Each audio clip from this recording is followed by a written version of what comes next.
Welcome to 6 TV. నేను రచన. ఇక bulletin వివరాలకు వెళ్తే హిందూ దేవాలయాల్లో అన్య మతస్థుల ప్రవేశంపై తెలంగాణ రాష్ట్రం గోషామహల్ ఎమ్మెల్యే రాజాసింగ్ మరోసారి కీలక వ్యాఖ్యలు చేశారు. టీటీడీ ఆలయంలోకి టోపీ ధరించి ఇతర మతస్థులు వస్తే చర్యలు తీసుకోవడం మంచి పరిణామమన్న రాజాసింగ్ ఇదే సమయాన్ని శ్రీశైలం క్షేత్రంలో ఎందుకు అమలు చేయడం లేదని ప్రశ్నించారు. శ్రీశైలం మల్లన్న ఆలయంలో తలపంగాలు ధరించి అన్య మతస్థులు తిరుగుతున్నారని, అన్య మతంపై ప్రచారం చేస్తున్నారని ఆయన పేర్కొన్నారు. దీనిపై ఎందుకు చర్యలు తీసుకోవడం లేదో కూటమి ప్రభుత్వాన్ని సూటిగా ప్రశ్నించారు. ఈ నిర్లక్ష్యం వల్ల భవిష్యత్తులో ప్రభుత్వానికి నష్టం వాటిల్లుతుందన్నారు. అదే సమయంలో పవిత్ర క్షేత్రం అపవిత్రంగా మారే అవకాశాలు కూడా ఉన్నాయన్నారు రాజాసింగ్.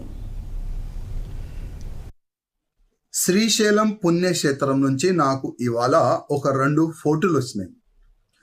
ఆ 2 ఫోటోల్లో ఒక ముస్లిం ఒక వ్యక్తి తలపైన వైట్ టోపీ పెట్టుకొని శ్రీశైలం మన పుణ్యక్షేత్రం ఆ వైపు ఆయన వెళ్తుండు.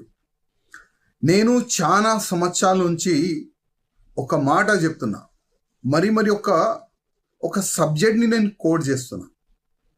శ్రీశైల పుణ్యక్షేత్రానికి అపవిత్రమైన చేయనికి ఒక పెద్ద కుట్ర నడుస్తున్నది. శ్రీశైల పుణ్యక్షేత్రం ప్రాంగణంలో వేరే మతమోలు ఒక కబ్జా చేసుకున్నారు, ల్యాండ్ జిహాద్ చేసుకున్నారు.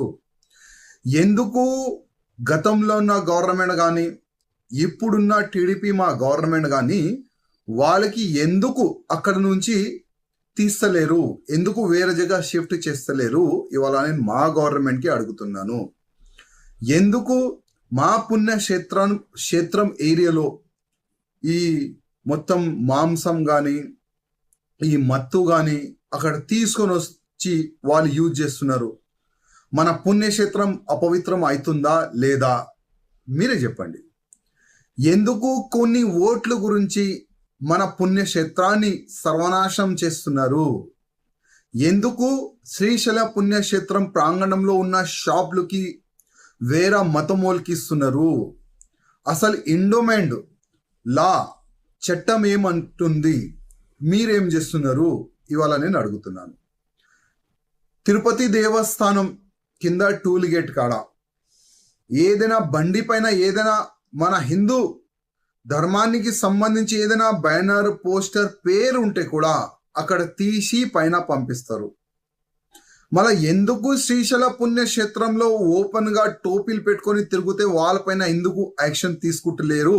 ఇవాళ నేను మా గవర్నమెంట్ కి అడుగుతున్నాను. శ్రీశైలం